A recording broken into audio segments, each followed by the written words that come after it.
Hello. Welcome in, everyone. Welcome to the very first episode of Confessions of a Gamer Girl. I'm your host, Doomcutie, and I have my lovely co-hosts, Liessshy. Hi, everybody. And Ellie. Hello. And our amazing guest, the one and only Alanah Pearce. Hello. What a cool intro, you guys. That was awesome. Thank you so much. I think my time on other podcasts has given me a lot of experience. So, I'm really hoping that will be to my benefit. Intro is hot, just like us. Thanks. Look great to me. All right. First of all, I wanted to give a shout out to Elgato. They are assisting us with our streams, making us sound and look beautiful. I know, Ellie, you've had a few issues with the courier, so we're not just a couple.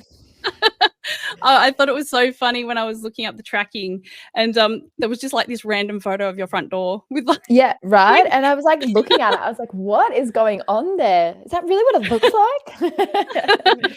No, but anyway, so hopefully you'll be all kitted up for our next episode. Exciting. Awesome.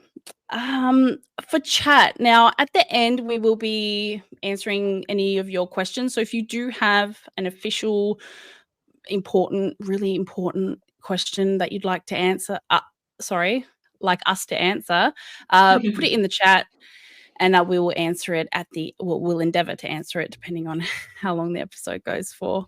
Also, Ellie has just had a little baby, so she might need to. Congratulations. Thank you.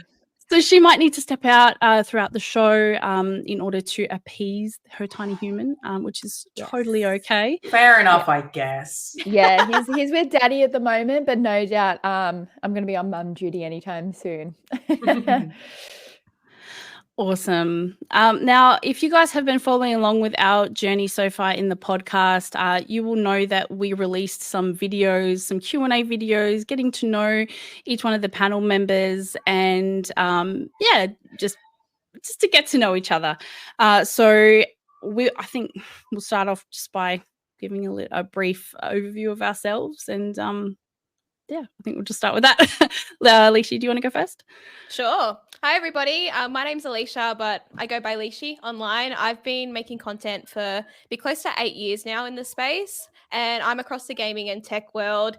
I love reviewing more technology than anything and showcasing the games that I like to play with everybody. And it's really nice to be a part of something special in an awesome community. And I think that's why I've stuck to it for so long. So really happy to be here with all of you today and hopefully get to know me a bit better.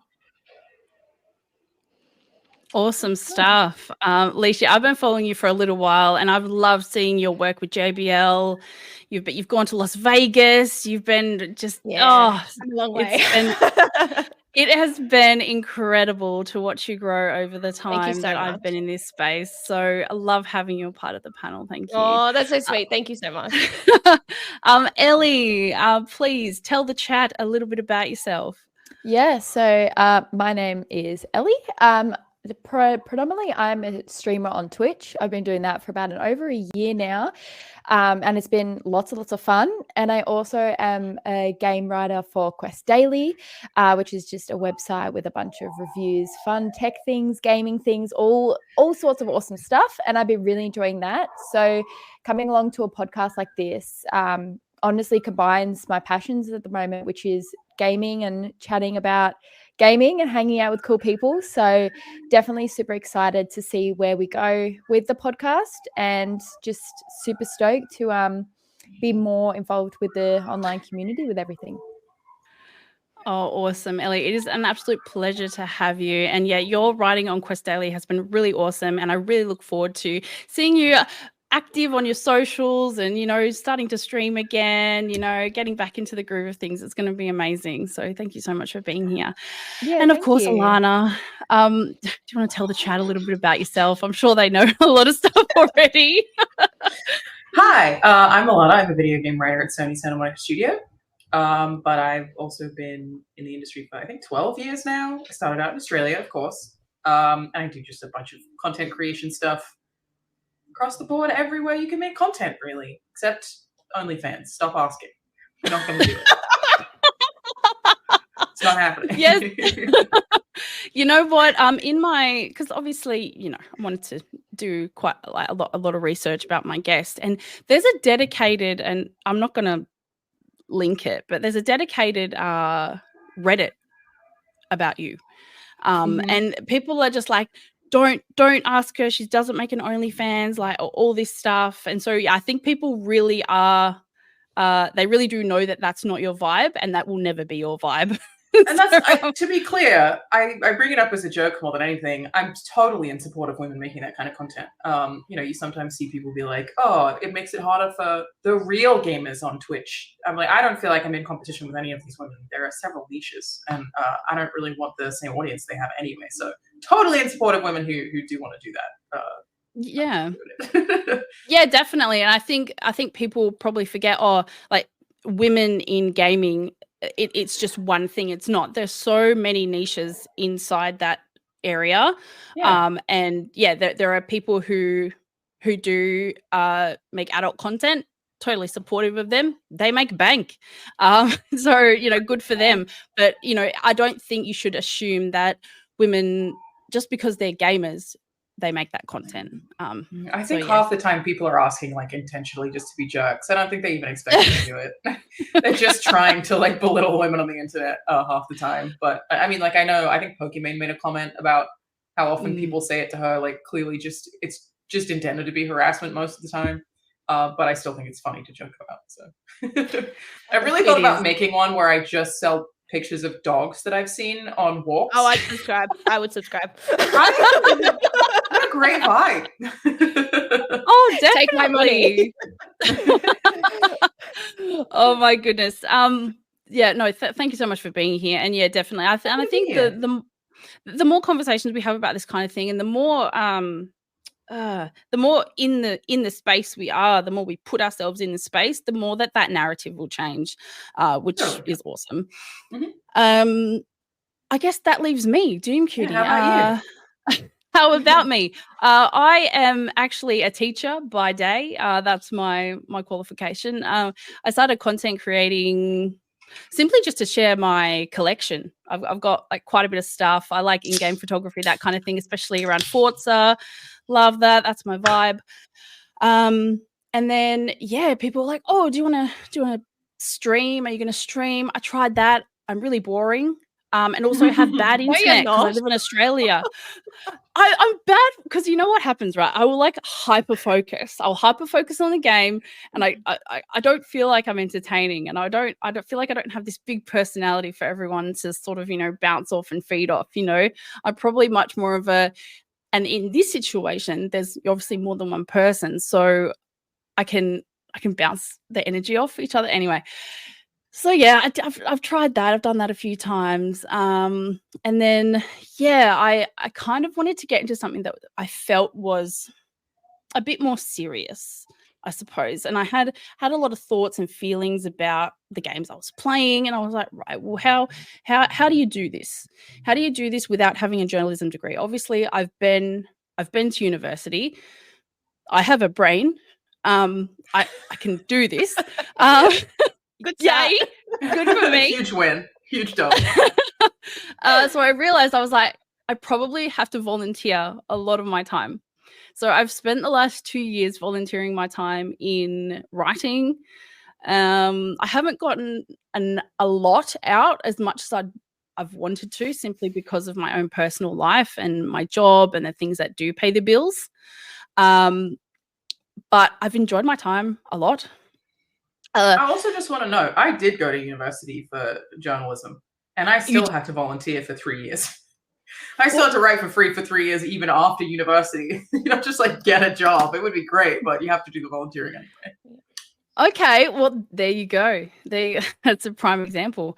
And I suppose people know that. I suppose, you go to university, you get a degree in journalism or communications, media, whatever, and then you think, oh yeah, I'll just go straight into the field that I want to work in. That's not the case. Sounds great. Nope. Good plan. The dream. Definitely. And then about 1.5 years ago, I got a Twitter DM from a guy named Risk It for the Biscuit. And he said, "Hi, would you like to be on a podcast?" And I'd never considered it before. And I was like, okay, cool. And Xbox Infinite is a Xbox-centric podcast. I'm on it every Saturday. I originally started as a guest. They asked me to stay. And whether or not that was for the girl factor or not, I'm not sure. But I'm a passionate Xbox ambassador, and I've always loved my time playing on Xbox. So, who knows? But they took a chance on me, and you know what? It ignited a passion in this field for me. So I am grateful for that opportunity that has come my way. And you know what? It just goes to show that your journey is not linear. Things are going to come in your path, and you're going to pick them up. You're going to let them go, and it's been honestly an amazing time. So, yeah, and guys, I'm shaking. I'm bloody shaking. I'm so nervous. You are doing amazing. You should be so proud of what you've created. Oh gosh. Okay, so what do you teach? Science and maths. Oh, cool. Ooh. Oh, yeah. So the school that I work at is a district high school. So we go from kindergarten to year 10.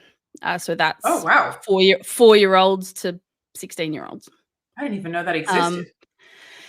Yeah, well, when you only have like 200 children in a town of 900, that's why your internet sucks. It all makes sense now. God. I have Starlink internet. So it's better than it used to be. It used to be ADSL too. So we don't. Anyway. So I teach high school mathematics, and I teach year 2 to year 10 science. So cool. It's, wow. Yeah, I've spent the last term on leave, which has been a great time because I've been able to invest a lot of time in creating a passion project like this, and I'm very modern for this town. I'm very modern, and this is where my relationships in the community have been so beneficial to me, because I wouldn't without this technology, I wouldn't feel like I have a place or a sense of belonging. So that's about me. Wonderful. Love that for me.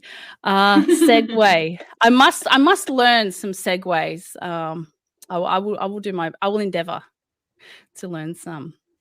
Is your baby okay, Ellie? Is he there? Yes. Yeah, he's here. Is he there? Still oh my alive. God, he's Great there. news. He's right. Yeah. No, he's right there. Oh my God. Yeah. Oh, cute. I think I can juggle. Very impressive. No. Good balance. I am impressed. Okay. I'm just gonna look at the chat because we've got some familiar faces and we've got some new faces.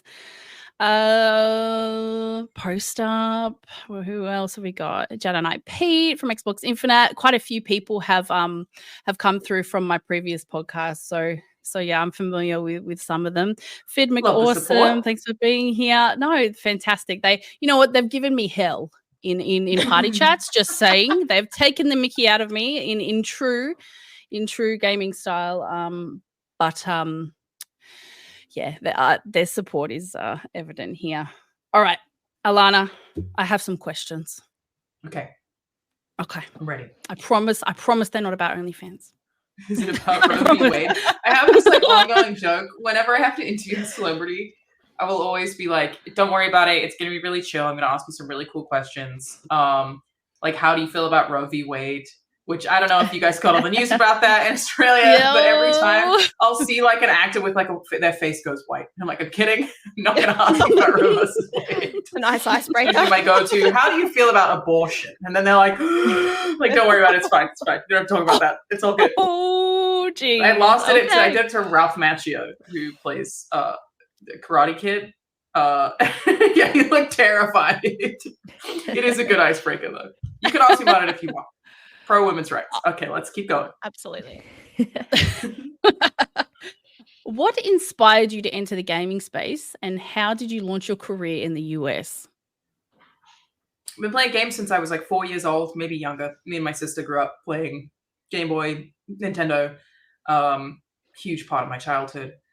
And I also always really liked writing. So those were like the two passions that I had my whole life. Like I was writing books. I'm sure they're terrible. I don't know if I should call them books, stories, when I was like 8, whatever, you know. So I was doing those two things my whole life. I originally wanted to be an astronaut, but I found out that you can't be an astronaut if you have asthma, which I do have, and I was devastated. I didn't know that. Ableist, it's terrible. The dream's still alive in me somewhere. But I got this little astronaut tattoo to make up for it. Love it. So that was all I wanted to do. And then when I was going through school, again, I was still gaming all the time and I was writing. I just had a blog from maybe when I was like 14. I was writing like my own game reviews just because that was a thing that I did organically. And I think at the time, it never occurred to me that I could do it as a job. You didn't see or really know many people who did. I mean, we had magazines in Australia. Like I was reading Hyper Magazine. PC Power Play was also in Australia. Obviously, the Game Informer magazine came to have the subscription everybody had at EB. So I knew that like those existed, but I didn't really know how to transfer it to a job. So it just never even occurred to me. So when I was going through high school, I was like, I don't know what I want to do. I ended up studying psychology for 6 months. And I was like, I'm not going to turn this into a career. I dropped out, tried to figure out what I was going to do, and got a job at a call center in the meantime, which was awful. Wouldn't recommend it. I was still writing on the side, and I was trying to get out of the call center.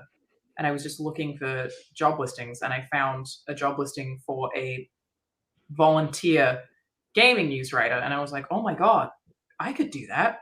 And then I started doing that maybe 3 times a week while I was still working at this job. And then I was like, I love this. This is what I want to do. So I went to university. I went to Queensland University of Technology, studying a degree of mass communication, majoring in journalism and entertainment writing. And just like slowly built up a portfolio and got a little bit more experience as a volunteer for different websites. I was very aggressive about it. I would contact people and be like, let me write for you. I'll do it for free, please. And then I did the same thing with video. I did the same thing with radio in Brisbane, where I found a radio show that spoke about tech and was like, let me come on. I need the experience. So I demanded experience basically from anyone who would accept it, even like just juggling, also working at the same time and whatever.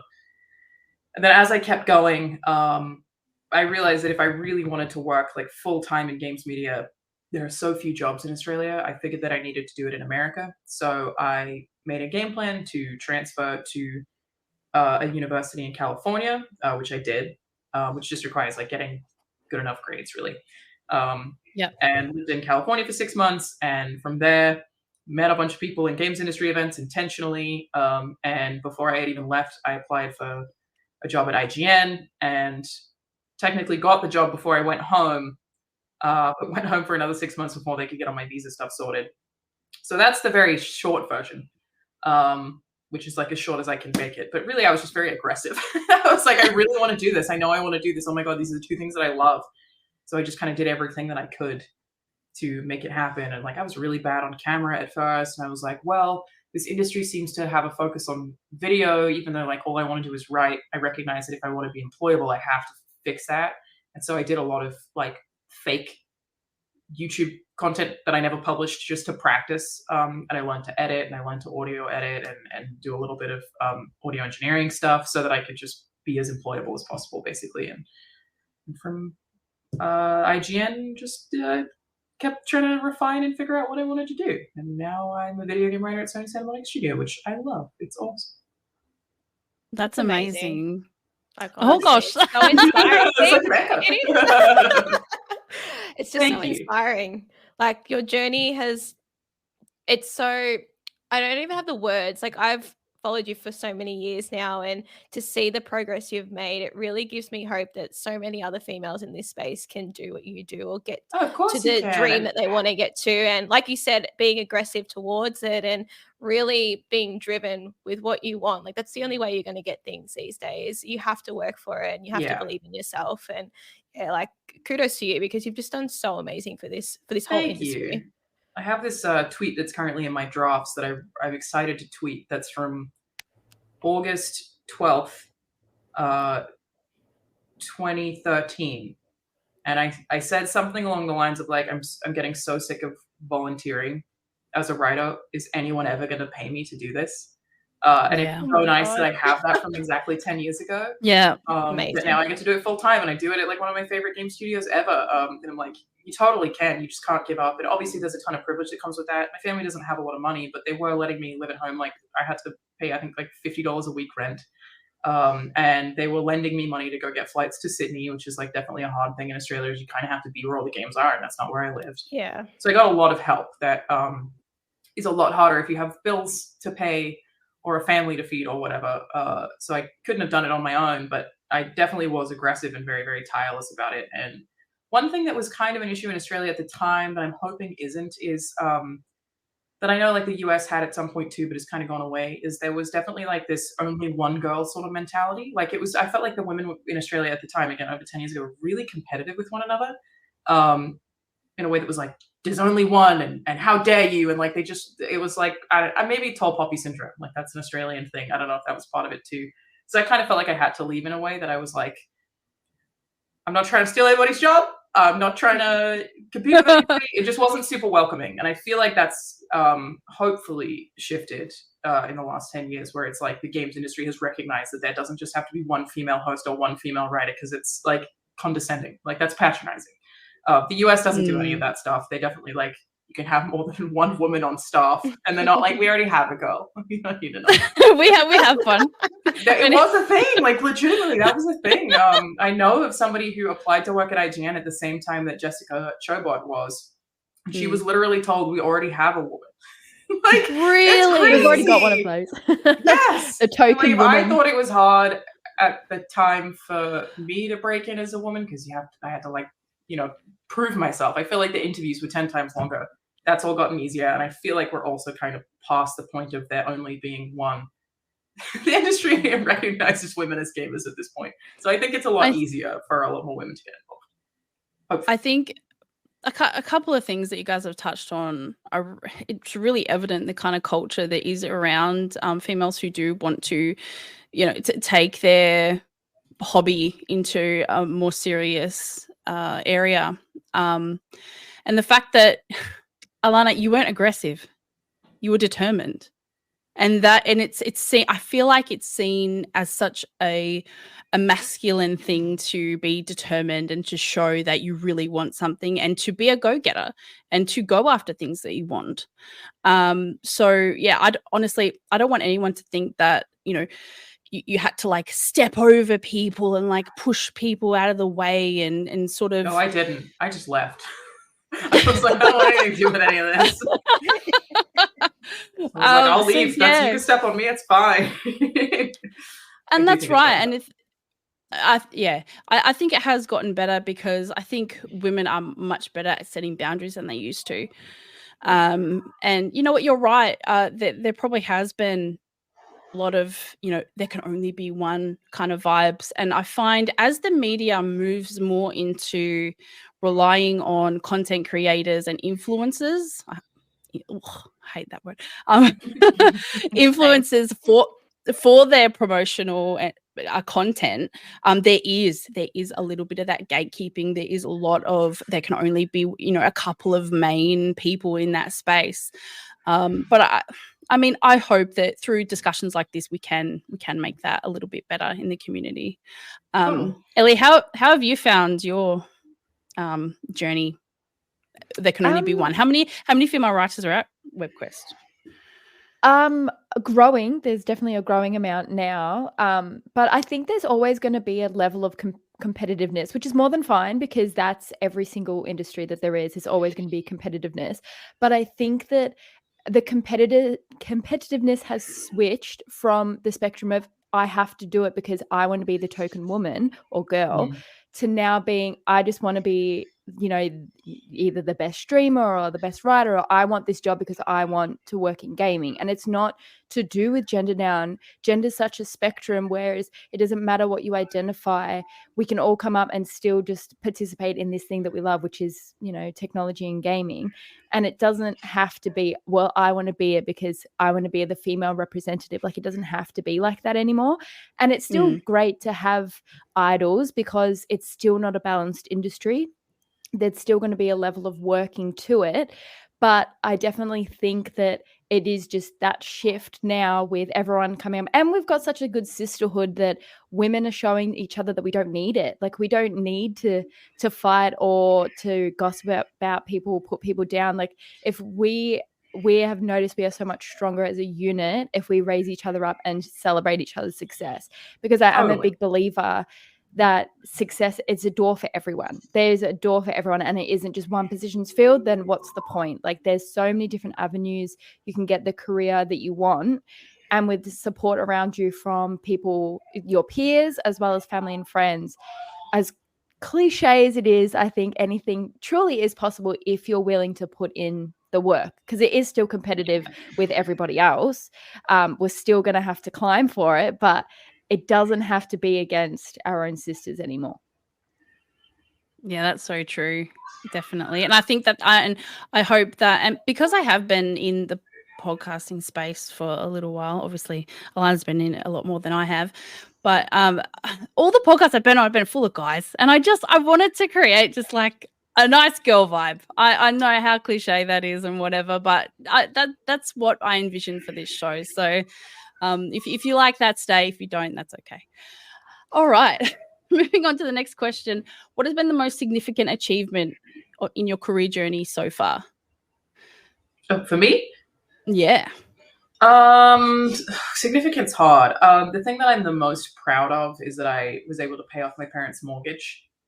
Oh my God. That's so maybe the best day of my life. Oh my God, Alanah, that's amazing. Thank you. Yeah, so like I said, my family doesn't have any money. It didn't come from money. And my stepdad currently has cancer, and that's awful, and it sucks, and it's a very long, terrible process because it's terminal. It's really shit. So I went home in December for as long as I could, and I've been trying to figure out like ways to help. And they're Aussie parents, so they're proud and they don't want too much help. Like, they're reluctant. So I'd been saving for a while and putting money together, and just like snuck off to the bank and got a check and gave it to them over Christmas.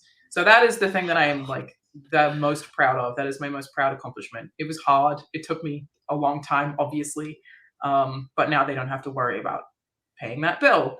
So that's the thing that I think I'll probably be the most proud of, like, for the rest of my life, to be honest, is anything that I can do that to help my family, especially again when I feel like I wouldn't be where I am without their help. Like I said, they were lending me money to go to flights, even though they had no money, and letting me pay them back in like weekly installments or whatever. And I just would not be where I am if I didn't have that support. And there were so many times where like I got really good grades for English all through school, and my family were like, I don't know why no one's paying you. You're being taken advantage of. This sucks. And my stepdad specifically was like, no, I understand what she's doing. Like, I get why this is happening.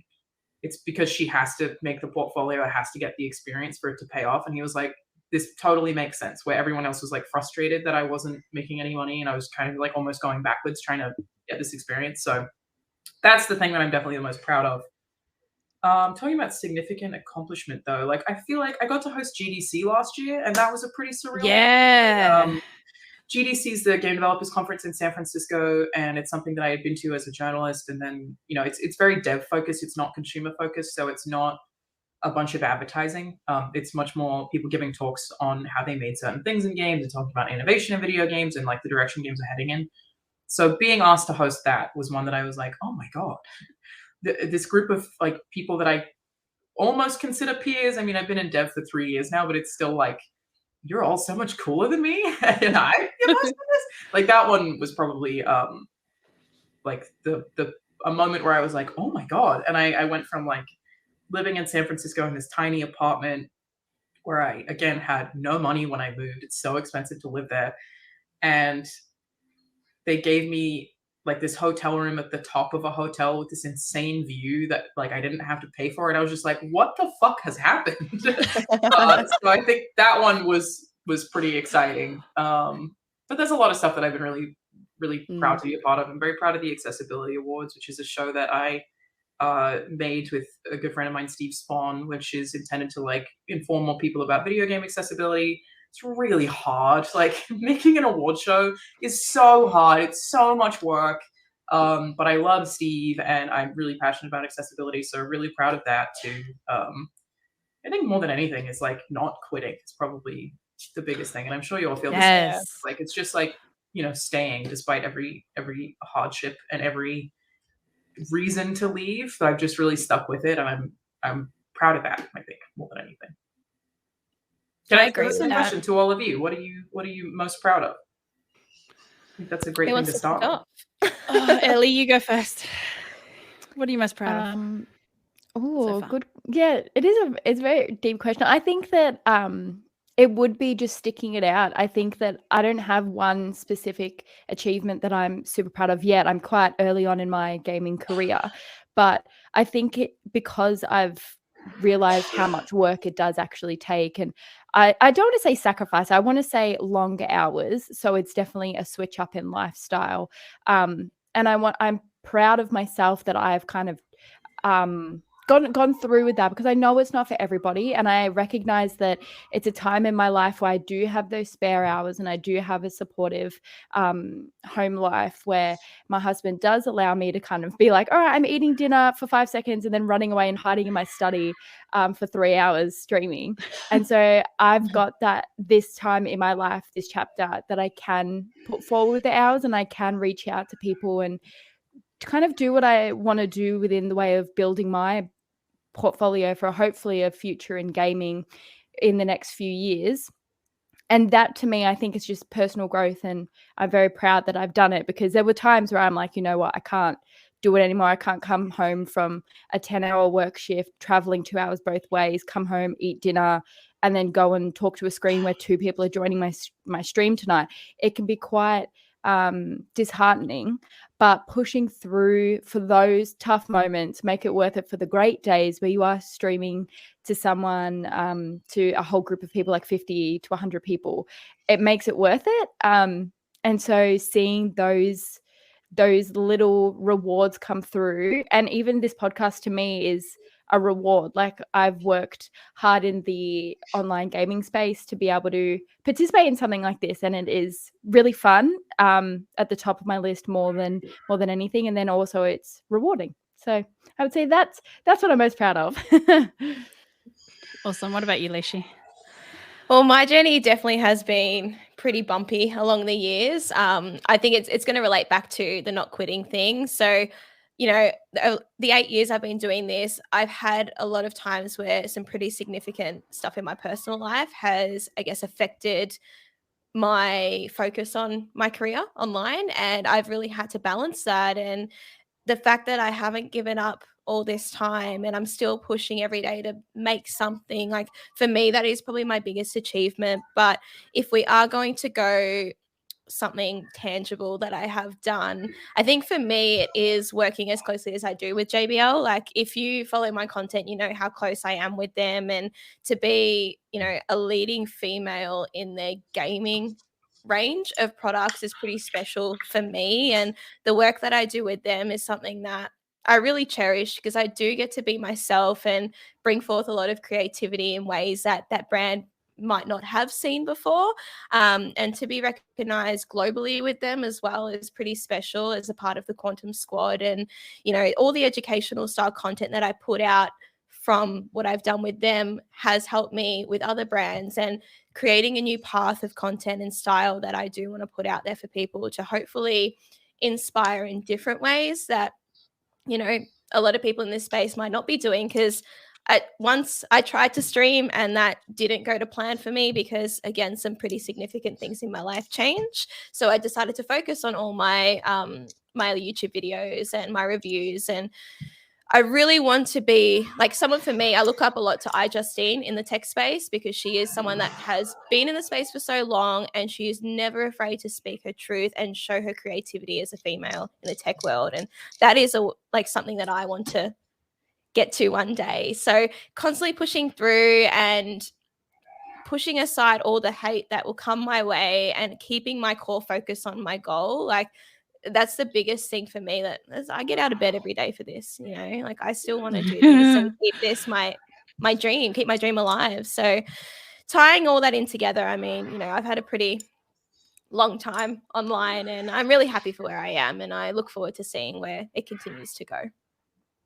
Yeah, definitely. I'm definitely, honestly, the amount of resilience that you all have shown throughout your journeys is honestly, it's so inspiring. And I love hearing that. You know why?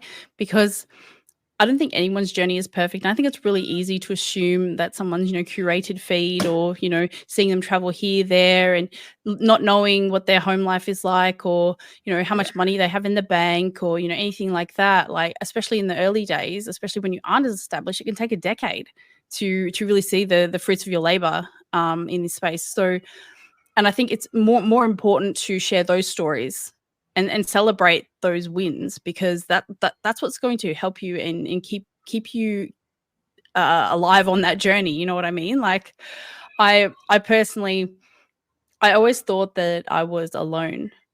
I felt alone a lot in my life. And I think for me, my biggest achievement is actually putting this show on today. I would dare say. Yay. I can tell you right now, anyone who has created an online show for people, whether you're a streamer, a podcaster, just making YouTube videos, the amount of time that I've had to put into this, and energy and the thoughts and the dreams and all of that has been immense. But you know what? I'm very happy with how it's turned out, and I'm very happy with being here. Yeah, and I did it. I did a thing. I did. And we thank you for it. Absolutely. No, and you know what? I want this to mean something to everyone. And yes, we are a female-focused podcast, but you know what? Showing that our journeys aren't linear, and all the behind the scenes stuff, and not everything is perfect, not everything's always has to be curated, and I feel like we see a lot of that, but we don't see a lot of the real. So I hope that we can see more of that. Okay, I have 3 other questions for you, Alanah. Do you want me to answer them faster? No. Okay, that's fine. No, and I actually really like that you've asked us back the questions, because we all can speak. Oh yeah, like you said, everyone's journey is interesting for sure. Exactly, and you know, it's our first episode. So we might as well. How have you dealt with negative experiences throughout your career? Wow. Is that as simple as just the block button? No, because the block button doesn't work. That one doesn't work That's at all. for You sure. can't use the block button. You just have to ignore them. Don't even recommend the block button. I have had many online and in person, like, very negative experiences. And obviously, like, overwhelmingly, my career is really positive. I'm super happy, you know, with where I am. Mm-hmm. Like I said, I wouldn't be here otherwise. The biggest thing, I think, where content creation is concerned, is I just try not to spend too much time on it. Like, I know that sounds easier said than done, but it's like I'll go in and I'll tweet something and then I'll look at things and then I won't look at it again for the rest of the day. I have a no social media on weekends policy. Like, unless I have to post something for like something that's sponsored, I just will not read anything. And that I think really helps a lot is like, I know people who like search their own names. I would rather die. Like, there's no way I'm ever doing any of that. Like, just kind of like create a barrier between you and internet comments where you can. So I'm just like very careful about like protecting myself basically and making sure that I exist as a human in the real world and not just a human on the internet. Make sure I, take the dog for a walk twice a day. It makes a difference rather than just like sitting inside. Treat yourself like a plant. Yeah, we need sun, we need water, we need to be outside. So I try to be really careful about that kind of thing. And I think that that's helped me a ton. Otherwise, I think networks really help. And a lot of that is networks of other women that I'm friends with that I can talk to about this stuff, that are going through the same things or have been through the same things, that you can just like make fun of the stupid stuff with. Because I know sometimes if I tell somebody something who like doesn't do anything in content creation, they're usually so shocked by something that I would consider to be very minor that it's always a reminder of like, you do have to build up these walls and become very desensitized. Like I said something to somebody last week and they were like, oh my God. And she almost started crying. And I was like, oh, no, it's fine. Like, it's not a problem. Oh, wow. But you just talk to like the people inside of your network and rely on those people and you support them and they support you. And I think like other women in the industry are the best people to talk to about, things that I deal with. So Totally. Not being afraid to ask for help. Don't be chronically online.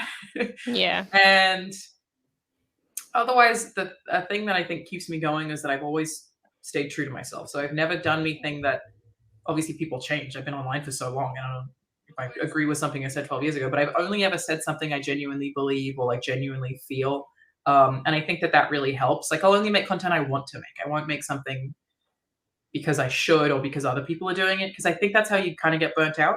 You try to like fill in too many boxes or be like, oh, I have to chase this trend. I really feel like people who try to do that often don't last very long. You just have to have fun and be yourself and like be genuine and care about the things that you care about and don't pretend to care about everything.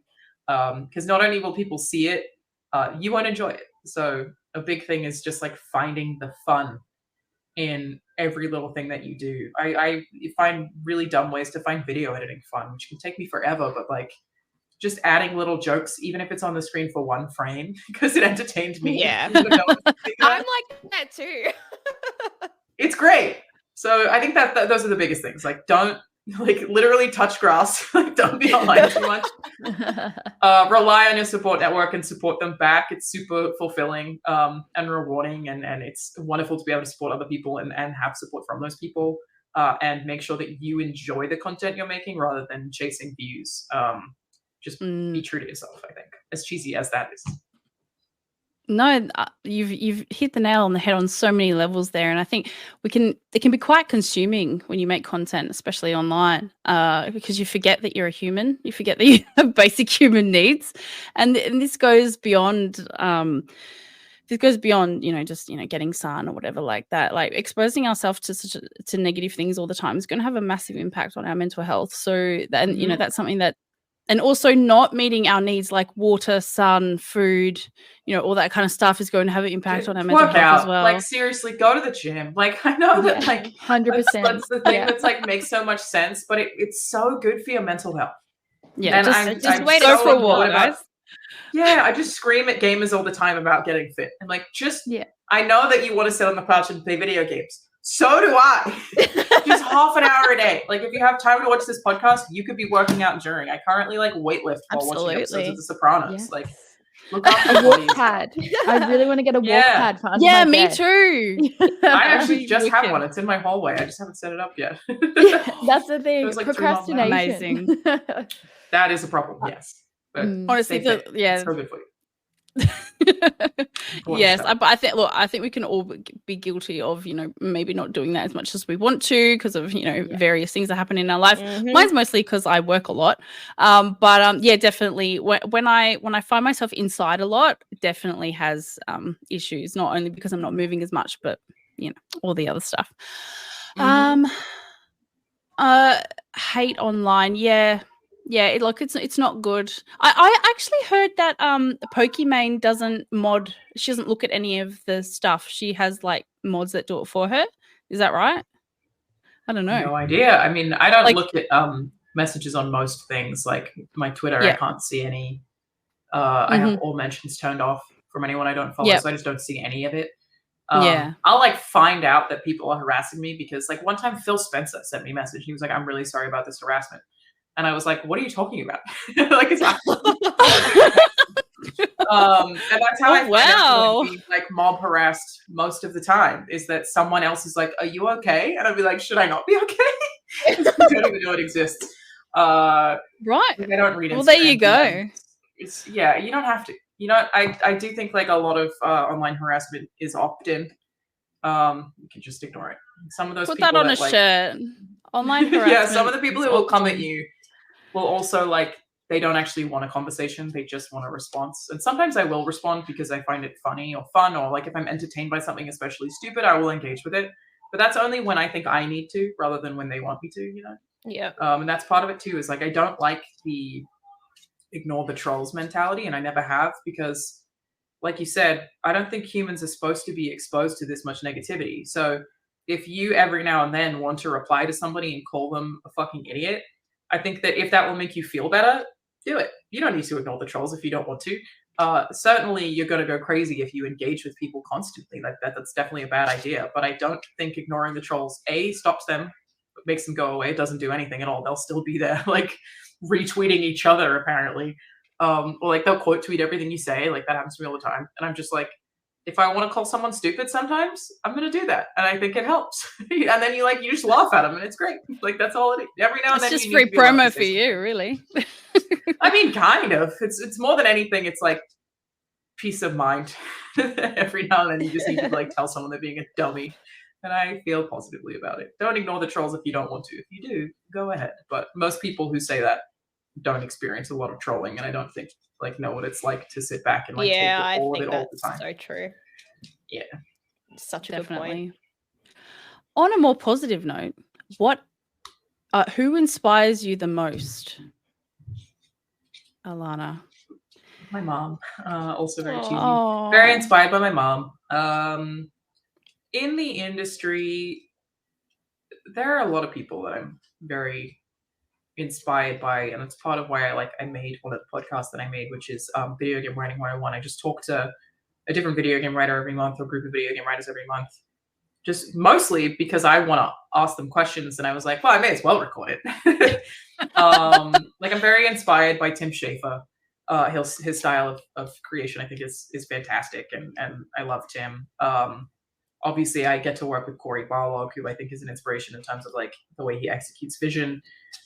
He's a wonderful leader, as a weird thing to say as that is, because he's still a creative.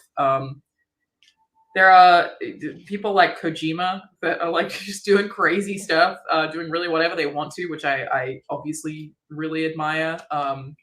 I've said before that I think Amy Hennig is probably like my biggest inspiration, and I'd love to sit down and have coffee with her sometime. Huge fan of all of her work and want to know how she pulled off anything that she did so badly. So yeah, there's a very long list of people that I'm inspired by, but really the thing that inspires me in video games more than anything is video games. Like I'll play something and I'll be like, oh my God, that's so cool. What the hell is this? And then go on a deep dive to see if like NoClip made a doc on how they made it or whatever. So I think just the people and the creativity of the industry and the creativity that video games allow that other mediums can't quite allow, because obviously you have player agency and you have to consider the fact that players have more empathy inherently than someone passively watching a film or TV show does. I'm very, very inspired by video games and the growth of video games and the fact that the industry is basically still in its infancy. Like we can't even comprehend the stuff that we'll be able to do in 20 years as hardware improves. We're still really, in a lot of cases, trying to tell stories the same way movies do. And there are tons of outliers for games that take different approaches, especially in the indie space. But I think just the creativity that comes from the industry is like endlessly inspiring. Like every year there's something that I'm like, this is the best game I've ever played. Oh my God. But it keeps happening over and over and over again, which is, how can you not be inspired? No, that's such a valid point. I mean, it's the reason why we're all here, right? For sure. Video games. For sure. Exactly. Doing good stuff. I think the thing that inspires me the most, and it's probably a little bit, I don't know if this is narcissistic or not, but myself, I personally have been through some like pretty intense life situations, and every time I had to pull myself up from a really like dark place or a cesspool of negativity within myself, I get out a photo of myself as a child. And I think to myself, I'm like, how would I treat that child? What would I say to her? And how would I want her to feel in herself? And it's like I dig it deep down into myself and I pull it out. And this morning, that's awesome. I was thank you. Beautiful. I people know I have 2 daughters myself. They inspire me as well. But this morning I woke up and I was like, your previous self would be so proud of you. She really would be. Like, look at you go. So yeah, probably myself. And like, that's totally valid. I don't think that's narcissistic at all. Like, if you can't find inspiration in your own growth, what are you doing? Like, you kind of have to be motivated by yourself for sure. And I think that the reason why I put myself out so much in this space was because I didn't feel, and I think we all like to see ourselves out and about. And I didn't feel like I saw people or someone like me. So I was like, hey, just go for it. Why not? Liessshy, you already the case for many people, actually, because just touching on that was how I felt when I started all those years ago as well. I had friends that didn't like games, and I always felt like I was the only girl in my life that liked what I liked. So that's why I started to do what I did. So it's really cool to hear you say that, because I think a lot of us have started from that position as well. I think self-celebration is always looked down on a lot of the time as being narcissistic or being, up yourself, when realistically we need to celebrate ourselves and our achievements a little bit more. And I think we would be a little bit more confident and happier within ourselves, really. The old pat on the back, that old chestnut, I think it goes a long way. It goes a long way. It's also like, if you need external validation, that seems worse to me. Like, if you're only rating what you've done based on external input and you need validation from other people all the time, you're going to drive yourself insane. Like, I feel like being able to self-validate is super important for you, especially if you're being challenged or going through something difficult. Like, you have to believe in yourself. It's kind of the only option. At the end of the day, who do you have at the end of the day? You. Correct. You need to value that person. You need to talk nicely to yourself, and you need to go for walks and drink water. Okay, this is what we've learned today. That's what I'm saying. And last question: what advice do you have for anyone wanting to get into the games industry? Start now. However you can, make something. Like, when I started, I wasn't thinking about how. I was just, here's a bunch of things I want to be able to do. Let me figure out how to do them and just do them. Even if they aren't good to start with. My first videos are terrible, really badly edited. My first streams are a mess. They're still a mess. I still don't even really know how to do tech on streams very well. You just have to start. And I think most people will be like, oh, I wish I'd started sooner. And like, I started doing this stuff when I was 17. And I think that's the only reason that I'm not like, I wish I'd started sooner. So even if you're starting with no audience and you have no knowledge, there's so much information available online to help you. There are so many people who can tell you how to set up a stream or start writing a news article, go to school. Just whatever you do, start making the thing that you want to make, and don't start it with the intention of like having a game plan of getting an audience. Start it with figuring out how you do it and how you like it and what you like to do. I think that's the biggest thing, is like, don't hold yourself back or hesitate. Just start doing it and don't stop doing it. And I know that seems like a really cop-out answer, but it's the most consistent thing. Someone's like, but I don't know where to start. I'm like, yes, you do. Just open up a Word doc. You will figure it out. You just gotta start figuring it out, and don't give yourself I'll wait till tomorrow. Oh, I'll wait till the first of the month, because people do that all the time. You just push. Start tomorrow, and then you'll be amazed how far you are in 2 months' time. And I think that a lot with like a lot of things that I'm procrastinating or putting off, or creative things that I want to do. I'm like, oh, but I have to start. But then I always am like, think about where I'll be in 2 months. If I can just do this for 2 months, this thing will be done. This thing will be a new skill that I will have learned, or whatever. So yeah, definitely just get started today, and then you can figure out the game plan. Don't weigh yourself out with the game plan and then delay starting. Oh, that was a bit like that Twitter post I put out, and I was like, "Hi, does anyone want to be on a podcast?" Here you are. I put it. that, I did it! Yay! No, when I put that out, I didn't know how to stream on YouTube. I didn't know how to use this software that we're using. I didn't know a lot about like scheduling things, and I'd never like stuck to anything like really super duper consistent before in regards to a big project like this. Like it's always been like one-off stuff, like maybe for a week or like a month, like see where we're at the end of the month. It's really been sporadic for me, so I had a deadline. I'd never worked to such a big meaningful deadline before, but I was like, you know what, Rhiannon, because that's my name, Rhiannon, if you don't do it now, you'll never do it. You will never do it. So, and the hardest step, you're totally right, is the first one.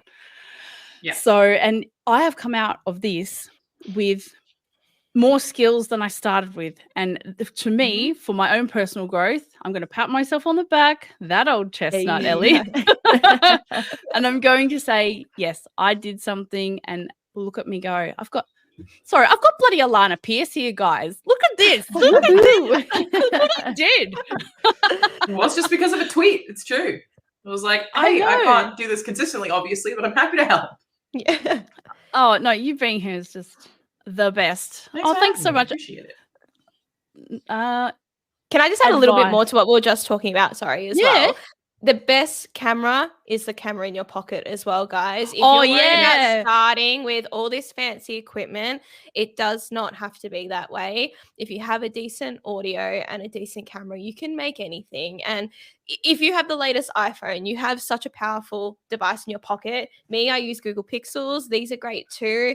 But you have to just try. And we are so lucky that we live in a world of tech and the internet now, where everything is accessible to us. If you want to learn something without having to go to university, like I did, all I did was sit on the computer for hours and hours and studied. That's what I did 8 years ago. And everything's always evolving and changing, right? So you just have to be committed to yourself and understand that if this is what you want to do, it does take time, but you have access to every resource at your hand, and most of it is free or something you already own. So don't hold back. There is this industry, there's a space for everybody. You can bring something different. You can bring something the same. It doesn't matter what. Just do it. Like Shia LaBeouf, just do it. He was right. He had a good point. It was right. You're so right. I mean, obviously things are a bit difficult, like in regards to internet wise, but I haven't had the best stuff like for ages, and even now, like I've only had. Like this looks cool now, but I had a potato camera before. I can tell you right now, it was not the greatest. And I was like, you know what? I'll just do it. And then I was just like, oh, maybe I can use some of the contacts I've used in the past. Doesn't matter like, that much. My camera quality is not good. My lighting setup is really bad, and I use but you are amazing, so it doesn't matter. Yeah. The point is, it doesn't. People do care a lot about audio quality. This is actually an Elgato mic that I use. Your camera, people don't really care. Correct. Like it doesn't really matter that much. They do care about audio, and will tune out if the audio is bad. But there are so many good cheap options now. Like Liessshy was just saying, I love there's a Rode microphone plugin that you can plug into the bottom of your phone. That is a wireless mic. It's like fantastic, and I think it's like a couple $100 maybe. And it works so well on the go. You can do it anywhere. It's really really good, like a wireless receiver that just sits on your chest. It's fantastic. There are so many options for that. And it doesn't have to all look good. I was making content out of a kitchen when I first moved to LA because I lived in a studio apartment and I didn't have room to put my desk anywhere else. Like, people are happy to be there and don't tend to care about top quality products 100%. unless you're like making a TV show, which you're probably not. Yeah. We're not trying to sell you a AAA game. You know what I mean? Yeah. When people aren't going to really care. They just want to see you, and the more you put yourself out there, your passion, all that kind of stuff, it will show, and things will improve, and you'll get better with time. But yeah, it's all about that perseverance and staying true to yourself, and watering yourself. Totally. Exactly. Okay, speaking of games, what has everyone been playing recently, and what have they been loving? Ellie, why don't you go first? So, to begin with, I was slow to the game, but God of War, because I got a PlayStation 5 finally, and it came with God of War Ragnarok. And I was like, well, I haven't played God of War. I'll jump onto that. So I was playing that for a little bit, but I also wanted to try out Story of Seasons, A Wonderful Life. So I've been playing that as well, which only just come out a few days ago. And I don't normally reach for cozy games, but the need in me to succeed on this little farm, I tell ya, is immense. I'm getting watermelon seeds from this villager, and I just rage play, which I think is the total opposite of what cozy games are supposed to be. But my farm is going to be the best farm in all of Forgotten Valley. Like, we're going for it. And so I truly played it like a little rage gamer that I am, but that's what I've been really enjoying. So Story of Seasons, A Wonderful Life, double thumbs up. Ellie, the rage gamer. I didn't think I'd see it. My goodness. I'm predominantly a horror gamer, and so the jump scares, I jump and then I get angry. I'm like, oh, I should have seen that coming. So I think it's just bred into me as a gamer, is a bit of a rager, and that I didn't think it would, but it definitely transfers over to cozy games. So nothing is sacred and safe, apparently, in my gaming career. Oh my goodness. Alanah, what have you been loving and playing? I did see you stream Diablo 4. Yeah, I've been playing a lot of Diablo 4. Today I just, before the podcast, played Power Wash Simulator for a couple of hours. So good. I'm a big fan of that. Yeah, whenever I need to think about something, I sit down and play Power Wash Simulator like I'm meditating. I'm like, I need to think about this for a while. So I just sit there and I play it. I feel like right now I'm actually a little overwhelmed with the amount of games. Tears of the Kingdom, obviously, I've started and then stopped when I traveled and planning to get back to. Still playing through Resident Evil 4. I really want to try the game everyone's streaming. I think it's called Only Up. Yes. That I haven't tried yet. That I'm like, maybe I will this weekend. I feel like I'm like mad overwhelmed with video games right now. Like, there are too many. I mean, I just got like a lot of Crash Team Rumble that I ended up playing. I think maybe like, I think I've played like 15 hours since launch now for some reason. Like, it's just, and I'm like there's just so many games. Currently kind of overwhelmed. I've said this so many times on so many podcasts. We are eating as gamers. Please don't tell me there's nothing to play. Please don't get mad about a delay. Mm-hmm. There is so much to play. Yeah, Final Fantasy 16. Like it, love it. Who cares? If you don't like it, go find something else to play. Honestly, yeah, we are so indulged with games. It's amazing. So yeah, and that's why I love to hear about. I want to hear about the little games too. I want to hear about the big games. What about you, Liessshy? What's been on your box? I too have been playing a lot of Crash Team Rumble. I am a massive Crash Bandicoot fan. Like, I've got Aku tattooed on my leg. Like, yeah, it's oh really? Pretty heavy I for didn't me. know that. I do. So yeah, I've been playing a lot of that, and I'm just one trophy off the platinum, which I need to max out a level. I don't have all of the ones for like getting the certain things with each character. I have everything other than, how there's like, get this with this hero. Yeah. I'm missing like half of those. Some of them are I really got a lot hard. of them by fluke. Oh, really? Yeah, I'm like, okay, I'll sit down, I'll try and do it, but then it just kind of happened. So I got pretty lucky, and I managed to get all of them done within an hour. So yeah. I'm guessing the one that you don't have is a maximum level for a character. Mm-hmm. Yeah, because that's supposed to take like 15. a long time. Yeah, it is 15. Yeah, I've But been getting playing from as 14 to Crash. 15 is supposed to take hours and hours and hours. Yeah, so I'm a not lot. prepared to do it right now because the game does It's a great game. frustrate me. As good as it is, but yeah, it's some people are just. I'll talk about that another time. The game has. Yeah, I could go off about things that need Crash to Team be Rumble worked for a whole on. extra Yeah. podcast. Why are we all scorers? Why do you think think our these are guys are class? OP? I think people are forgetting the team part of the game title, Oh, perhaps. absolutely. Yeah. Oh, for sure. Yeah. Yeah. But I've The also been Overwatch playing Zelda problem. too. I was like 80 hours in and I'm like, yeah, okay, I need to finish the main story because I'm addicted and I just want to get that out of the way so I can continue exploring. So I finished that recently, but I will go back in and finish off all the side quests and stuff. Final Fantasy 16 is one I actually want to pick up, but I've just been so busy lately that I haven't done it yet because I know if I sit down, I need to put a few hours into it to actually get into it and enjoy it a bit. But it's also a series that I've never really played much of. So I think I like the open world aspect to it. And I'm keen to give that a go, hopefully, for the next couple of weeks. Oh, Final Fantasy looks beautiful. Yeah. It's really good. Although, yeah, I haven't really jumped into that franchise that much because I was really poor growing up. So I could only play like a handful of games. Anyway, what have I been playing? I talk about World of Warcraft a little bit because, you know, on Xbox Infinite, that none of them play any PC games, like none of them. So I keep forgetting that because my mic arm used to be up here, and because I'm moving my hand, I'm now hitting that. That's the new thing that I've realized I do. Fantastic. So yeah, World of Warcraft, there's a new patch coming out. There's a Whelpling Daycare quest line. I'm very excited for that. Alex Straza is the Lifebringer mother of dragons, also very good looking. She is mother.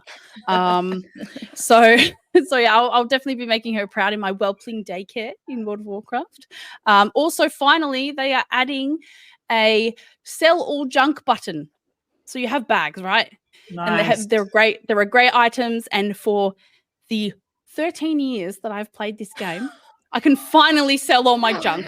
Amazing. In one They go. only just did that? Yes. Oh my god. Yes. Wow. So definitely looking forward to that. I've been playing a bit of Forza because obviously the Barbie the movie, little collaboration with them. Very obsessed, riding around in my electric vehicles. I was shocked that I didn't automatically think that they would be electric because, you know, Barbie, plastic, fake, not real, no fuel, no engine. Electric. Anyway, so yeah, that was kind of like a mind blown moment for me. And what else? Diablo 4 has its claws into me. I'm taking my time. I'm taking my time with that game, but it is a lot of fun. Yeah, like there's just so much. I don't know if any of you guys, caught any of the Summer Games Fest. There was that thing on. I don't know if you guys watched it. You might have. I don't know. Was there anything that was there anything that stood out to anybody? What are you looking forward to, Alanah? What are you looking forward to? I mean, Starfield was a standout for me, but it obviously has a huge advantage because it was like a whole hour-long presentation, so it got a lot of attention. But I think Starfield looks amazing. I'm so excited to play it. I did get to go hands-on with a few games here in LA for Summer Game Fest Play Days, they call it. So I did get to see Armored Core behind the scenes. Awesome. And yeah, it looks great. I'm a huge Armored Core fan. I've been playing since Armored Core 2. It's definitely Armored Core. I think that's like a really important note about that one is most people who have now played Elden Ring, because obviously that's FromSoft's most successful game, I think are looking at it very closely. And I do want to note, while it has had massive quality of life improvements for previous games in the series, which is important because those games are janky, it's still a mech action game. Like, it's still that genre. It's not a Soulsborne. So there will be a lot of people who obviously are looking at FromSoft that I think still won't like this if they don't like that genre, because it is still that. But I'm a big fan. Very excited about it. I also got to play Cyberpunk Phantom Liberty, which is incredible. I think they did such a good job. It's like massively underrated, but I have always loved Cyberpunk. I don't feel like the right person to speak about it because I'm like, I loved it from the start. I always fucking loved it. But it's got like upgrades that they haven't even really spoken about. Like there are upgrades to AI, and there are upgrades to the police system. They've done a ton of work on it outside of just the story upgrades, which seem really cool too. What else did I play? Mortal Kombat 1, which is just as cool as you would think it would be. I also saw Alan Wake 2, which is probably another one of the games that I'm most excited about. Which, yeah, it's definitely more survival horror, more Resident Evil by a mile than Alan Wake 1 was. And it's really cool. They've done a really good job of like taking things they learned from Control and putting them into Alan Wake. So yeah, my highlights I think were probably Starfield and Alan Wake 2. Very hyped about Final Fantasy as well. What is it? Remake. It's now Reboot, I think, that they're calling Part 2. I don't remember. Final Fantasy 7 Part 2. Excited about that as well. There was a bunch of other stuff that I was like interested in, but we don't have enough info about. Like I'm a big Fable person, but I didn't really get anything from that trailer that like made me more or less excited. Richard Iowati is very exciting, but we didn't really get any gameplay, so I don't necessarily like know anything more about that now. But yeah, I think people are left. The big one. Well, yes, but like you said, it did get a lot of screen time, so that does help. Lots of information. But yeah, Fable. I think it's left like people have still got a lot of questions around that still. So hopefully that will be answered hopefully soon. But we'll definitely see. Ellie, what were some of your standouts from the latest announcements that have happened about games? I'm the same as Alanah, Alan Wake. That to me, as soon as I saw it, I was like, yep, I'm getting this. I'm streaming this. Like that is just right up my alley. It's just creepy and scary and like, yeah. And I haven't played the first one, so I'm not really sure on the world itself. And sometimes it is really fun just jumping into the second installment of things and figuring out as you go. Like I might even pop in the first one, but I think I'm just gonna dive right into the second and just give it a go, because as soon as I saw it I was like, yep, that's for me. I did also like Starfield, but it's almost too big for me. It was really it's a bit too, yeah, I'm not a big open world fan because I'm such a collectible person. That's why I love Resident Evil, because the map turns green or grey when you explore a total room, and I'm not stuck there like searching thinking I think I've left something behind. That's what I love about Resident Evil. Whoever thought of that, 17 cookies. Like it just only 17. It works in my brain so well that I'm like, yep, I've searched this room. I can leave to the next red area. And so I really like the idea of Starfield because it's space, and I love space. But as soon as I saw I kept going and going and going, I was like, oh, I don't know. This is a bit overwhelming for me. So I definitely get that. I'm not a huge fan of like the amount of planets they keep focusing on, but I was like, well, I don't have to do all that. But I get that like some people's brains, like I understand that because my boyfriend is 100% like that. He's like, I have to do all of it though. Yeah. Like, he's currently brain playing, says go. Yeah, he's playing Jedi Survivor right now. And he's like, I'm going to platinum it. And I'm like, haven't you been complaining about the performance this whole time? He's like, I don't care if you platinum it. I'm like, okay, like if you want, like you don't have to. And he's like, but I do. Like, okay. So sometimes I love think is the thing so I like about yeah, I think the thing about Starfield is it seems like you can really just like I've never liked flying ships in space and dogfighting. I've never liked space combat in any game. It's not a thing that appeals to me. And then they were like, and you can dock and you can take the ship from the inside. And I was like, I will be doing that. I will not be doing it the other way. As long as you can like shut your brain off from the amount of content. I think that the thing that appeals to me about Starfield is there seems to be something for everybody. But if you can't shut your brain off to that content, which you maybe can't if you're yelling at strawberries, it may be not the game for you. And you should never play MMOs.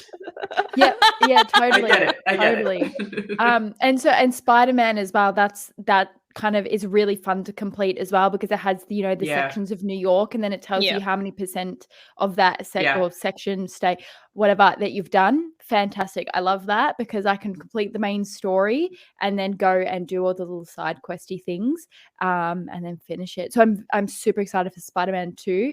It looks amazing. Awesome. Yeah, no, lots of Spider-Man fans out there. I was a little bit I didn't feel quite very good. Good English. I didn't feel like the collector's edition is worth the price. for what you get, comparing it to other collector's editions. But that is potentially because it has the Marvel label on it. That's why it's so expensive. But yeah, like how much is it in Australia? I think it's like $500. Yeah. Yeah, it's a fair amount of money. Because that That's a comes joke. with a little statue as well, doesn't it? Yeah, you get Yeah. the statue and the steelbook. Mm. I don't even think there was like an art book or anything like that. Yeah, because I guess Final Fantasy, I'm assuming that their statue is a little higher quality. I don't think it's made of plastic, but I'm not sure if that's true. But like I guess Final Fantasy 16, I think was like $350 US. Oh, that would be about the same then. Wouldn't that be about 500? Yeah, I think roughly, so. yeah. And that was a statue, a steelbook, and a map. okay. But it then also wasn't very much.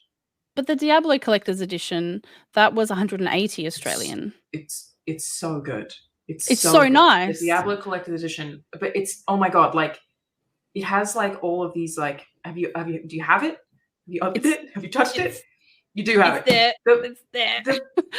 The art book has this like sheen on it. It's so nice. The box is beautiful. Like I was like, this is like maybe one of the best collector's editions I've ever seen. It's so well put together. It's absolutely beautiful. It's nuts. Oh, you're right, so Jeff. Thank you. nice. There was also some pins in the Final Fantasy 16 one, but the quality of the statue is not great. Okay, see, I haven't seen that in person, but yeah, like I don't know, I don't know. How do you guys feel about collector's editions? Are you like, do you vibe with them, or like some people? I love collector's editions, but it's going to be many do you something for have? that. Well, in a past life, I had a lot, but they got taken away when I moved on from that past life. So I don't even know what I've got anymore, but I do definitely try to tone it down only on games that I really care about, just from the space factor. Same. Like I don't have a lot of space to display them anymore. But I do love that, you know, you get something cool with a game sometimes. Like some of the statues are just brilliant and other times they're not that great. Like I'm pretty bummed out that the Zelda collector's edition was what it was. I don't think like it was worth $190 for you didn't rate what it. was in there. I like it, but I just don't think like compared to the Breath of the Wild collector's edition that had the Master Sword statue, I think it was a little bit of a letdown. So I can go either way, but yeah, I think it's nice that there's options for people to, if they want to spend a little bit more and get something cool to display. Like I'm definitely all for collector's editions. I generally won't do it anymore. The ones that I have, the ones that I've been talking about here, are all for giveaways. So I'll get them and then give them away to try to raise money for charity is the goal. Like they're for charity incentives. That's really cool. But I, same thing, don't have any room anymore. Yeah. And when you move, I had so many, and I still have some in Australia. Like they're still in my parents' house at home. That I have all of these that I just like feasibly can't move. Like there's just too many. And I also think that a lot of them actually are ripoffs. I think a lot of them are really poor quality. Like I love statues and collectibles. I mean, I could show you how many I have right next to me. You have a few, I think. I've got quite a few, but this is a really easy thing to show. So the ones that I have are like very high quality statues, and most of them for video games, just like they're usually really cheap and plasticky and just like not worth it. Let's see if I move my camera this way. Oh wait, yeah.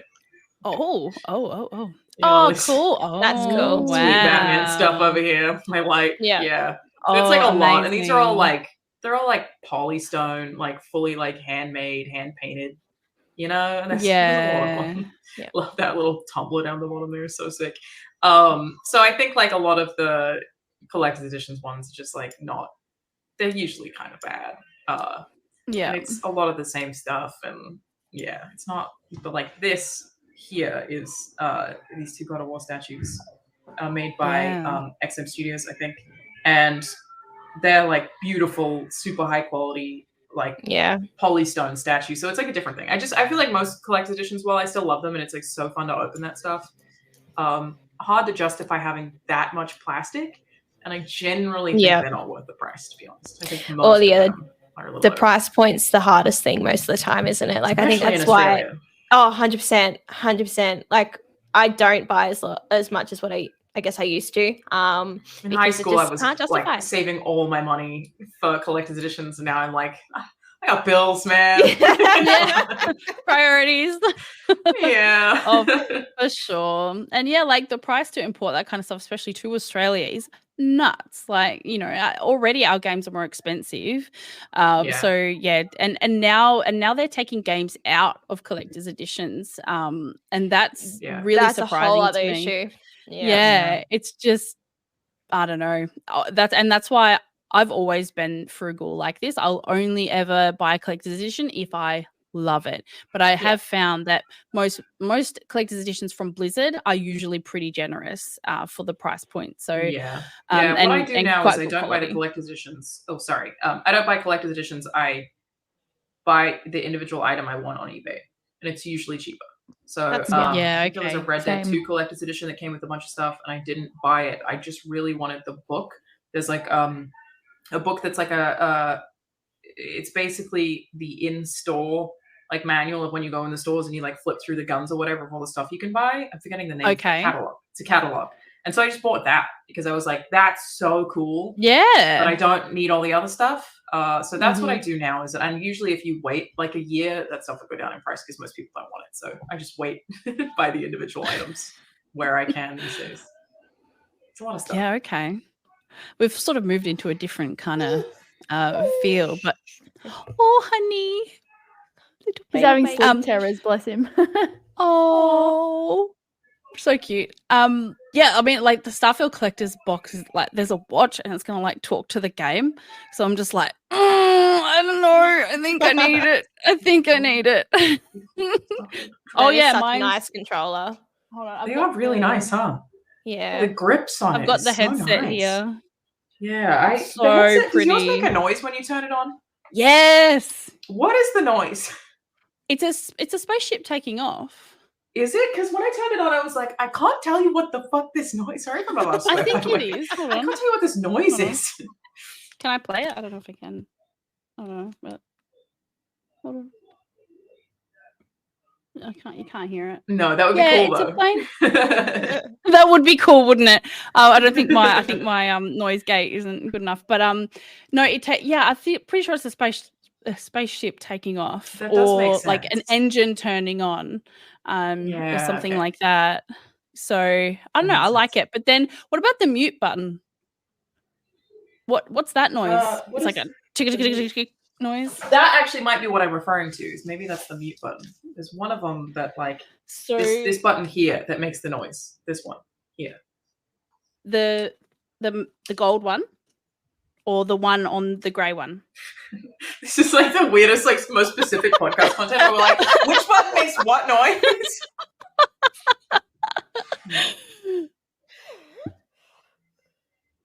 It's like a little like it goes. Yes, I don't know what it is. That's the one I don't know what it is. I don't know. And it just keeps the mute going. Button. Hold on, can I Google Forever. I can probably Google it. Yeah, we can probably find out. That's probably the mute noise. We need the answer on Starfield headset. It's probably it's a really nice headset. Like this, like little clear bit. Yeah, I'm a fan. That's cool. It's very cool. Nice design. Also, the packaging is all really nice too. Like they went. I know. It was beautiful. Super impressive. All right, I'm in the Reddit thread for the Starfield headset. We need to know. The people are asking. Yeah. Maybe a distress signal could be. Yeah. Okay, it says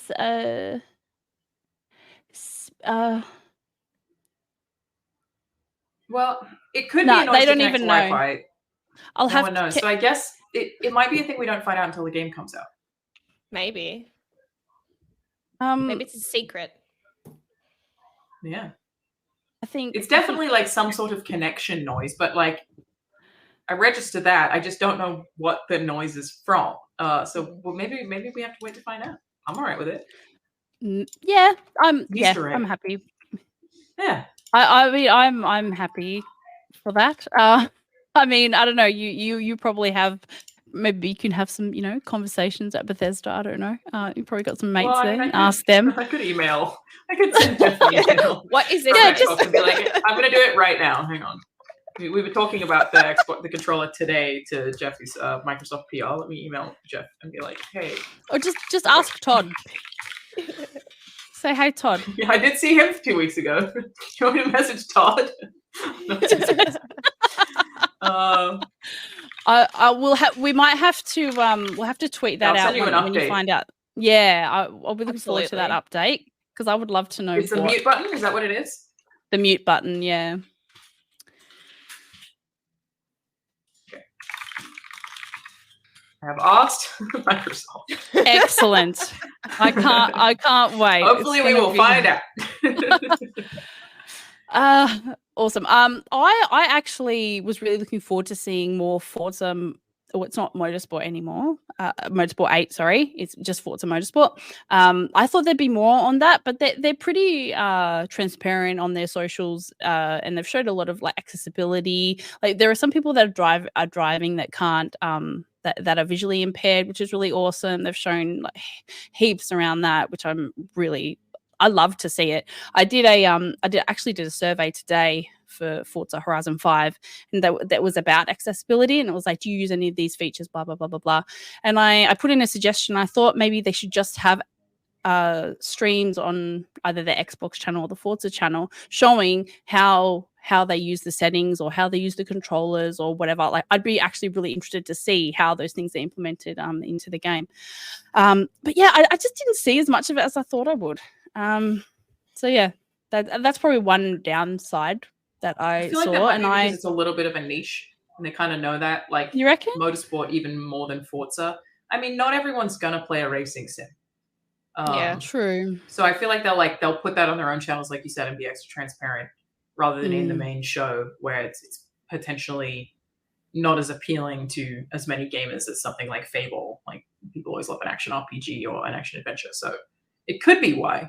And it's also, I think it's kind of hard to show too much gameplay of, again, a racing sim, because they unfortunately can look very similar until you really get your hands on them and start like actually having a deep dive yourself. It can be kind of hard to mark.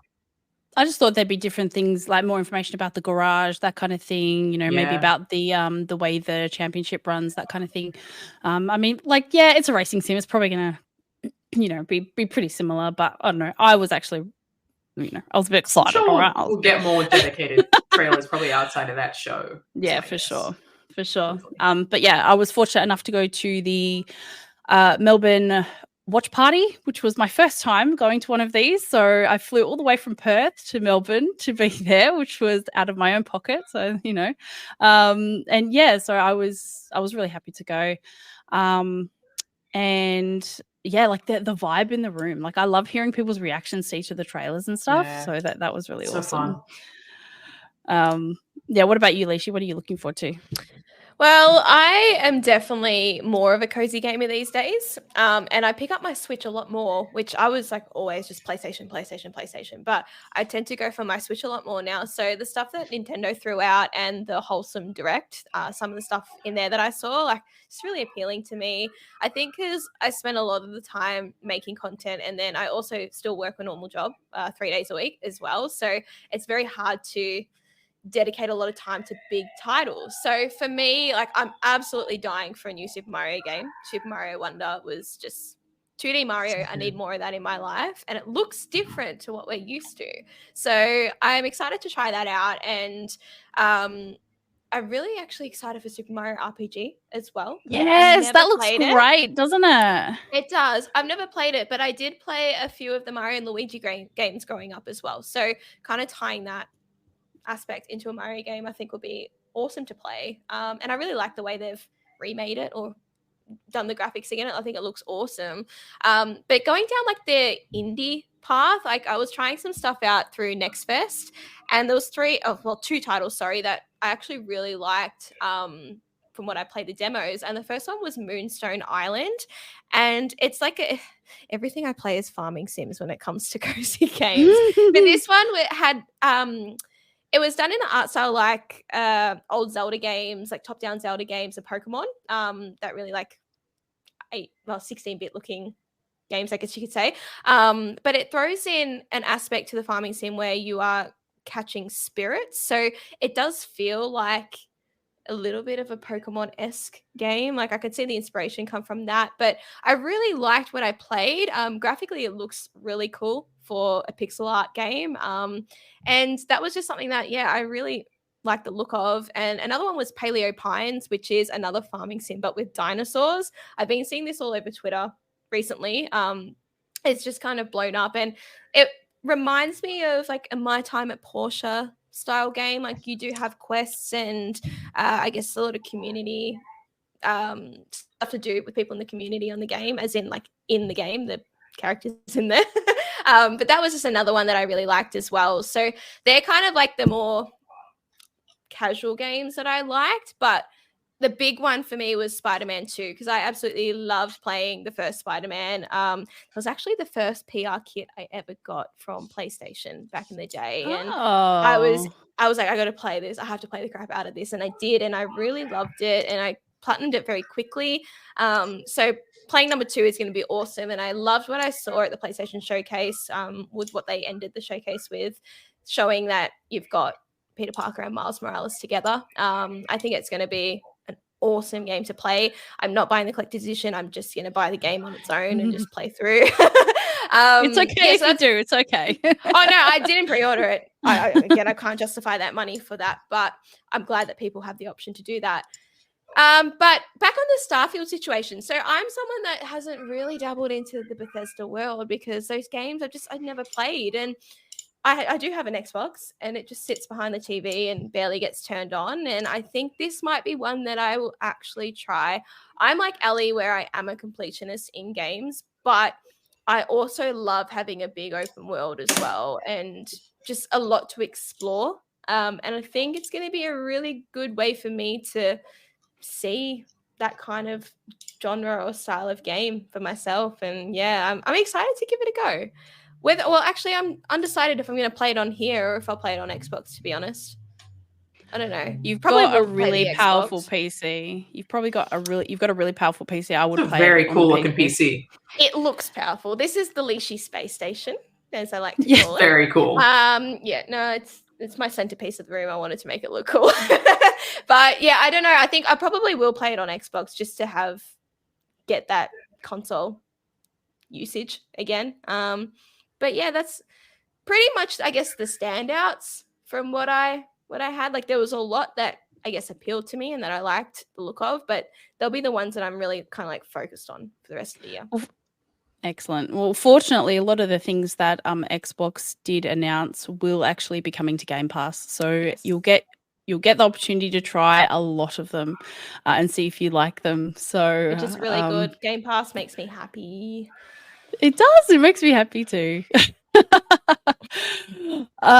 We have come to the end of this show. There was one question for you, Alanah. I don't know if you saw it, but it asked about. Hold on. What was your biggest challenge working on God of War? Look, making games is really hard, and I don't really know how to answer that. I don't really know what a standout challenge would be.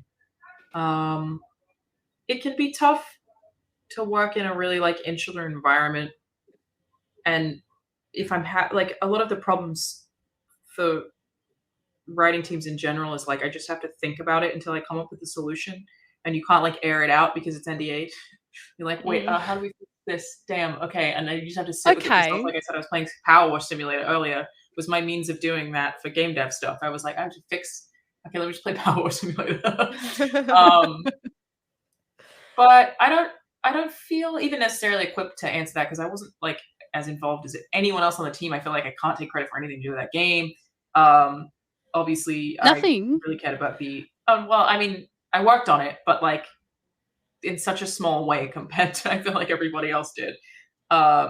The team there is incredible, so I don't really feel like equipped to answer it in terms of like. That's the first game that I got to work on as part of a dev team, and for me, it was just like I had to learn everything, and I didn't feel like a challenge. It was a delight, you know. I got to work with these people who've been making games for a really long time, who got to show me how to do things, and it was just like this huge learning experience. And while that can be like very mentally taxing, more than anything, it was just like wonderful. I struggle to identify a challenge that I had with the experience at SMS that I've had so far, or well, at least not one that I can talk about publicly, that maybe one day. NDAs, things that are challenging that I'm not allowed to say, but mostly just a really wonderful experience where I had to learn everything, so That's awesome. It's a lot, but it is, I don't feel negatively about any facet of working at SMS or working on Ragnarok. It's just a really wonderful time. I had a great time. I think you probably just highlighted something that I think probably people don't realize is when you are working on these games, there's no one outside of the team that can be a soundboard to brainstorm. You can't clear your own head because you're constantly talking about it in that environment. So I can imagine that is quite isolating and could be quite a challenge when you are coming up against situations where you do need to problem solve. Yeah, it's a type of problem solving I've never really had to do before because it's also a very large scale. So you have to think about how a single change affects every department, So a lot of it's like, okay, well, if I change that, how does that affect this budget and this scope? It's a lot bigger than I think I realized before I started working in dev. I mean, especially AAA dev. I've worked on a few indie games, but it's a big thing that is very just unfathomably like trickle effecty, like waterfall effect. Like it's just one change can affect so many departments, and that's definitely a huge thing. And yeah, it is very insular. And even if I were to try to explain certain things to someone I'm close to, like I tried to explain a problem to my mom, and she was like this, and I was like, well, we can't do that because that. She was like this, and I was like, can't do that because of this. Like it's so big and so intricate, and like the games just like live in your head for however many years before everyone else gets to see them. And that's definitely a challenge that I didn't experience in media, where like you work on stuff and then it's just out. Like you work on something for 2 days, sometimes a matter of hours if it's news. Like it's so much faster that working in game dev is years and hundreds of people all on a common goal. I find that very fulfilling, but it's definitely like challenges that I've never had professionally before. So again, still feel like I'm learning, still feel like I'm figuring it out. I wonder if I'll ever stop feeling that way though, because game dev's just like such a big industry that I'd be surprised if I'm like, well, I figured it out. I don't know if that'll happen. But most of my work on Ragnarok was focused on accessibility. And obviously the game was in development before I joined. That's why I'm uncomfortable taking any credit for it. And it was just a wonderful experience for the most part. I really liked it. That's awesome. But like you said, whether you're a small cog or a big cog, game development, whether you're, working on things that the player can see when they're playing or whether it's behind closed doors, it all matters. And you know what? I've seen so many people that worked on Diablo 4. They're like, oh my God, I got to mention in the credits. Like, yeah. I'm there. Like, even if that would it's be so special. Yeah. Credits are really complicated though too. Like the games industry is like, I had some weird stuff with credits too, where it's very complicated because sometimes people just don't get credited at certain studios, and I think Blizzard has a pretty bad history of that too, of not crediting people appropriately. Like sometimes people don't get credit if they haven't worked on something for long enough, even if they made massive changes. That's game dev's really crappy about credits. Yeah, it's really bad. It's something that at least like now that individual game devs are kind of being followed a little bit more, people are talking about it more, because I think previously there was no outlet for anyone to like follow a concept artist on Diablo. Like now those people have more voice against giant Blizzard that they can at least have a little bit more input, and I think we're seeing some change there, which is really nice. That's awesome. But everyone is important. Like even you're like a studio ops, like your IT team is important to game dev. Everyone has to be doing their job or everything falls apart very, very quickly. And yeah, it's such a massive undertaking to make a video game. I don't know how anybody does it, but here we are. No, you do it as a team. You do it all together. Lots of small teams working in, very fine little cogs, big cogs. It doesn't matter. You all make the game. So, well, that brings us to the end of the show. It's been a wonderful time. I do want to not only thank Alanah, for being here. But do tell everyone where they can find you in the interwebs and what you'll be up to this coming week. I am at Charalanazad on everything. You're not going to be able to spell it. It's fine. It's my middle name. Sorry, it's my name in the middle of Charizard. What am I working on at the moment? I'm going to be streaming AEW wrestling after this. Probably. Wow. Yeah, so excited about that. I don't know. I do a lot of stuff. It's a lot of stuff. Nothing in particular. I mean, I have a stream, charity stream coming up in the next couple of weeks. We just have to lock in the date, which will be with Nick, who's the voice actor of Leon S. Kennedy, and Susie Sphere Hunter, where we're going to play through Resident Evil 4 and try and raise as much money for the Trevor Project. So I'm looking forward to that. Amazing. That's awesome. Is that on Twitch? Tune in. Yeah. Amazing. We got a bunch of stuff to give away. I for will that be too, there. So. Yeah, I just don't know when Me yet. too. Hopefully in the next Oh, thank you so much. Ellie, what are you going to be up to this week? Let them know. Where can people find you? Yeah, good question. So tomorrow night I'll be getting back to streaming, which is super exciting because I had a bit of a break for the last couple months.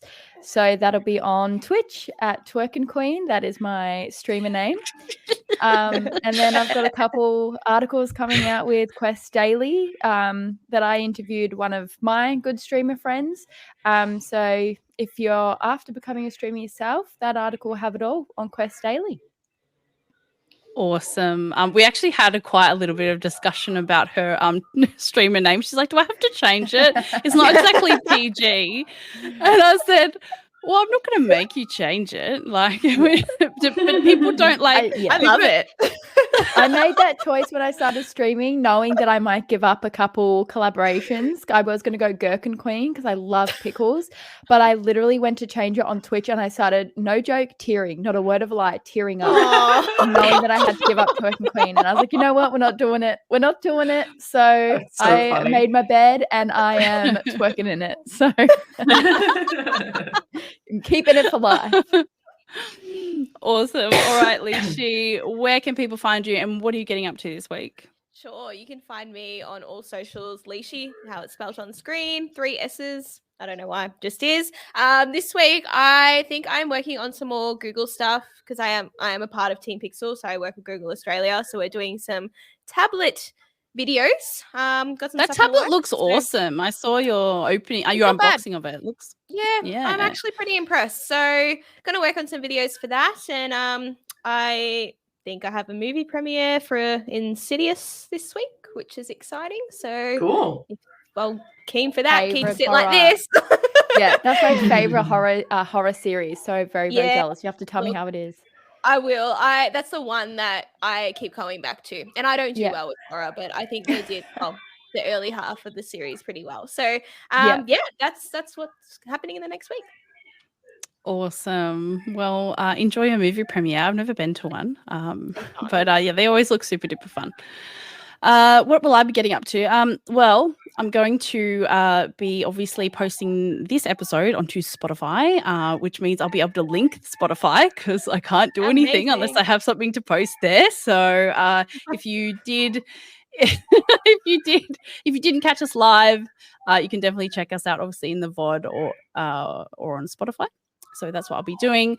I'll also, I don't know if I'm actually going to be on it, but I assume I am going to be on the Well Played podcast, like I have been on a couple of Tuesdays now. I've been starting to write for their website. I'm a contributor for the website, so yeah, and we'll be whatever comes up, gaming news and stuff like that, we'll put it up there.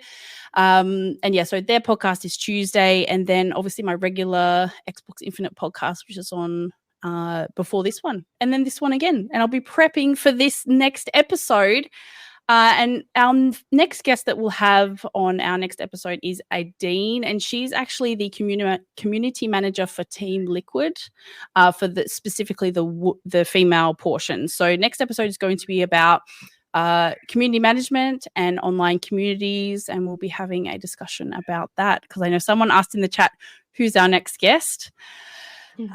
So yeah, look, definitely looking forward to that discussion. Once again, thank you so much, Alanah. You've been amazing. Yes, Chat. Thanks for having me. To talk to you. Oh, thanks for having me. I appreciate it. Yeah, there is a slight delay. I don't know if that's just on my end.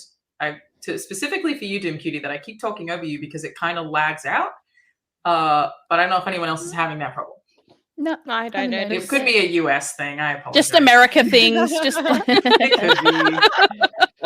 I'm sorry about that. No worries. So thank you to the chat for being here, and we will see you all next week. Thank you, everyone. Bye, everyone. Bye.